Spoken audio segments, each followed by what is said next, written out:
surrendering to the feminine, this is how we work and alchemize together when we come into greater partnership with each other. Yeah. Because then we actually move into creation, which is an essence of the feminine, rather than destruction.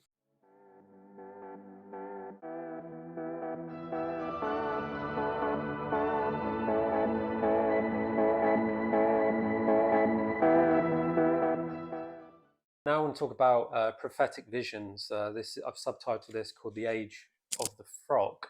So we were talking about ceremonies earlier, medicines, different medicines. Like one of the main ones is plant medicine that people go to, such as ayahuasca. People from the west or the east, I don't know which direction it is anymore, go across to the other country to use their medicine.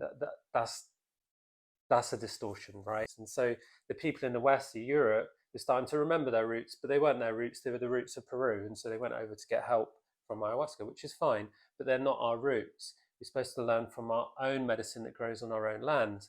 And this is what we have done. But I wanted to make a really important, I want to share something really important. Some of you may have worked with plant medicine, some not, but ayahuasca, many people say that when you use plant medicine, it takes you up out of your body. But actually, the truth is, it brings you into your body. And this is why people have so much trouble integrating. Because when you get these visions, you naturally, from the higher chakras, want to go up and out into the sky, speak to the aliens, gods, whatever. But the medicine takes you down into your body, and that's why it can be so frightening. That's why people tell stories of all the frightening images they've seen. I've gone into the orange, into my body, into the sacral, and there's some things I will not talk about live on here because it's disgusting. And these are the distortions that get stuck in our blood, passed down in our blood through our family, and we absorb through television, society, stuff like that. And so integration outside of plant medicine and in plant medicine, you don't have to do plant medicine, you do it through meditation. But when you encounter something that has a profound effect on you, like I was talking earlier about the self-love, you have to integrate it. And you can't integrate that by going up. You have to come down into the root. Hazel talks about the root. When we talk about that, we talk about it in colors. So we say red. And when we're working with the red is one of the hardest, most challenging colors to work with, because it's the blood, and there's a lot of stuff hidden in the blood, especially to do with family. And as I'm sure most of you can agree, the ancestral lines, the heritage, yeah, the ancestors, and also the power as well. It's the seat of power. And then obviously, when we're working with cleansing the patriarchal energies, there's this power over and the distortions of power.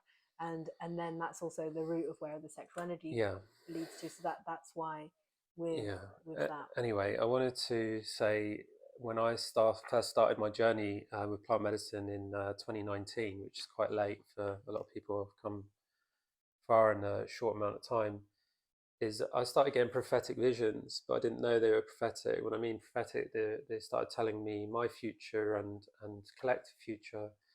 And I started to learn that some of the messages were for me, but some of them, like I said earlier, stuff that was happening to me was happening out. And some of the visions that I got started to come true. And that's why I call this subject, the prophetic visions, the age of the frog. So one of the visions I got, this was last year, we sat and held space. That's a whole other story.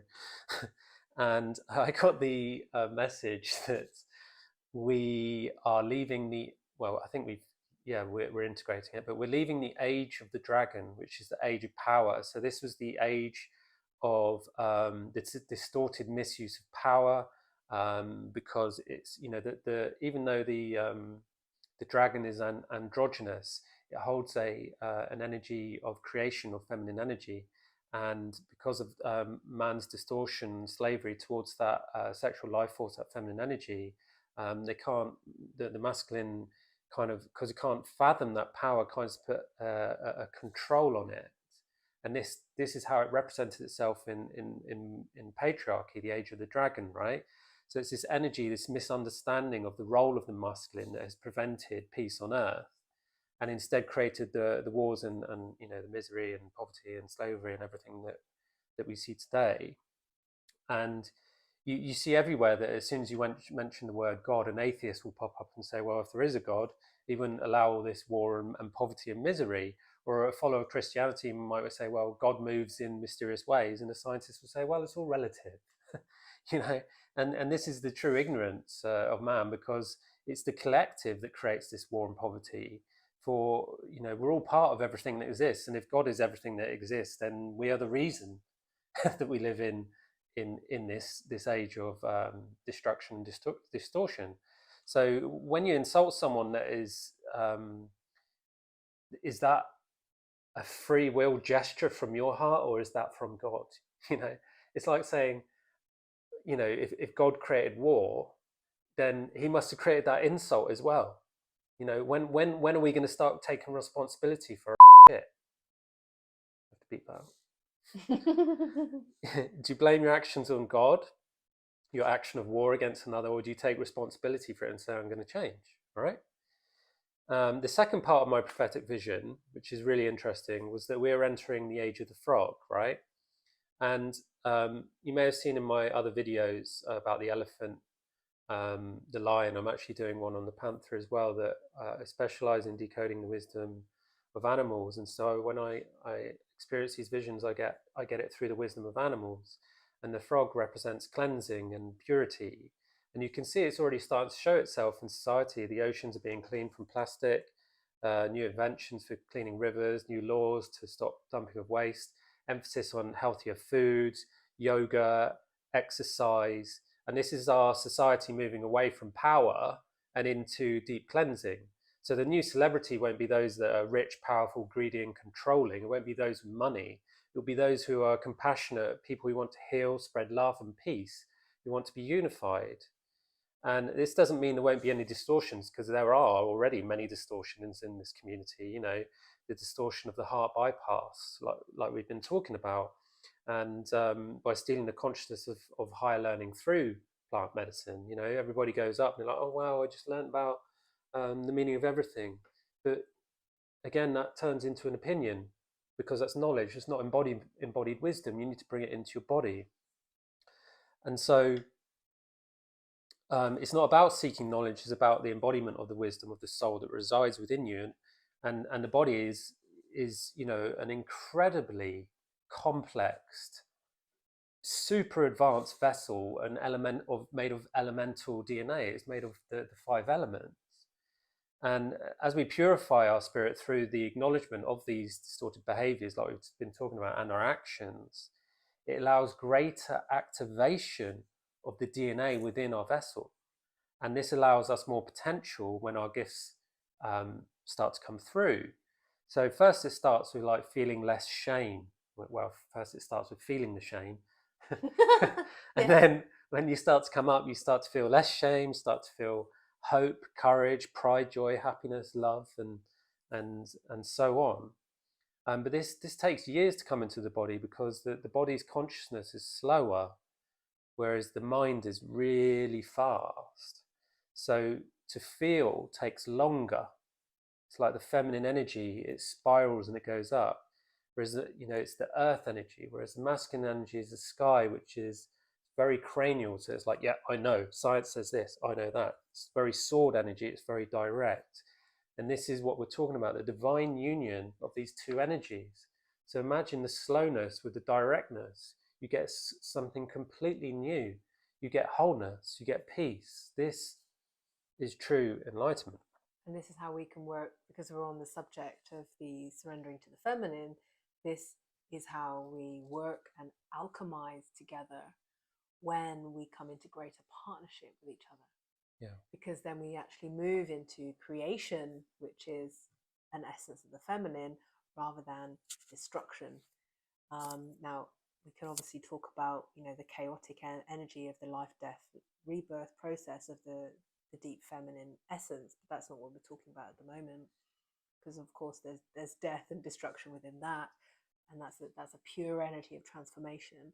But what I'm actually talking about is like this surrendering to this cleaning process, which is symbolized by the energy of the frog and the cleaning, is that we come into this beautiful alchemical state together, where there's no disbelief, there's no belief outside of ourselves, there's no religion, there's no not religion, there's this absolute alignment with the universal energies. And you started talking around plant medicine, and yes, you know, when we go into ceremony in whatever in many different plant medicines, and including also frog medicine, you know, it's highly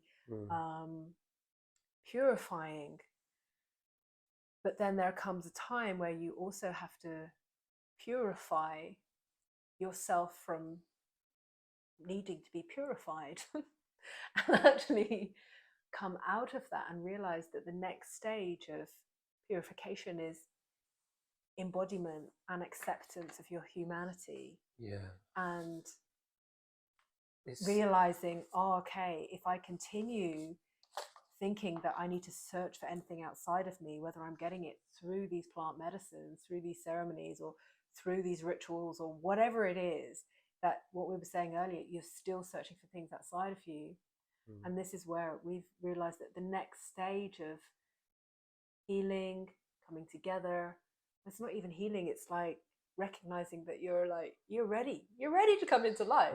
But what is healing? It's actually sacrifice. And I want to tell you something really interesting about the word sacrifice. It's been so distorted. What does sacrifice mean? In, I think, was it Mayan or Aztec, where they used to sacrifice people? It was the distortion of higher consciousness that they got through the message of true sacrifice.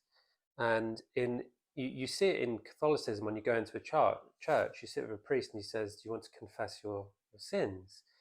That's about confessing your darkness. It's about acknowledging your shame. This is exactly what we've done, but it's hidden. It's hidden. It's hidden and soiled, and it's hidden behind lies. You know, the truth is already there. It's hidden in plain sight. You know, we're told that they're sins of the devil, right? But there's no such thing as a sense of right and wrong. You know, a sin essentially is a betrayal of the heart. And so you could say, well, is betraying myself right or wrong? Is it good or bad? And you could say it prevents you from love. So I could say, well, yeah, I shouldn't betray myself. But I chose to betray myself. Why did I choose to betray myself? Well, I needed to learn a lesson. What was that lesson? That I am love, or, you know, some other profound lesson. Because how are you supposed to experience love if you don't first experience fear? Because imagine if everything was love and you didn't know about fear, would you know that you were in love? How can you experience white light without darkness and space? Right? And so that shame that you are not willing to talk about, that is what anchors you. I spoke about going into the water, and when I started acknowledging my shame to Hazel, you know, when you go scuba diving, you put weighted belts to bring you down, yeah? And when you start confessing, acknowledging, and taking responsibility for it, you start taking these lead weights up and you start to come to the surface, and you take a big breath of life and you're like, oh, it's such a relief to breathe fresh air again. But when does the war stop? And when does love begin?